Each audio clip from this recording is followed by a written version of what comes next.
memang waktu di Magelang di Akademi Militer, Pak Presiden menyampaikan semangat beliau. Ya, saya hanya berani menyampaikan semangat beliau adalah karena sekali lagi kebijakannya saya belum tahu persis ya seperti apa yang akan ditetapkan, tetapi yang beliau sampaikan adalah kita negara besar, kenapa sih tidak berupaya untuk juga memiliki industri otomotif yang juga maju dan berkembang, dan siapa yang memulai kalau bukan kita sendiri.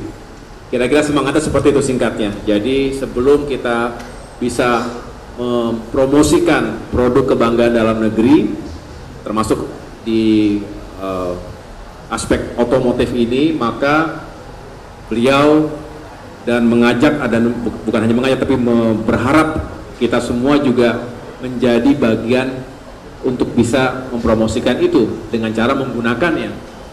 Karena dengan menggunakan kita bisa memberikan feedback sehingga produknya akan terus semakin baik ya, semakin disempurnakan kualitasnya, karena memang semua itu berawal dari nol gitu.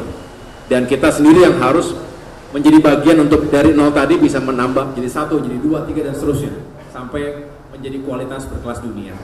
Semangat beliau seperti itu, dan kemudian mau diantara salah satu ikon kebanggaan kita, dan beliau menunjukkan menggunakan produk kebanggaan Indonesia tadi, dan harapannya juga memang bisa digunakan untuk jajaran pembantu-pembantu beliau.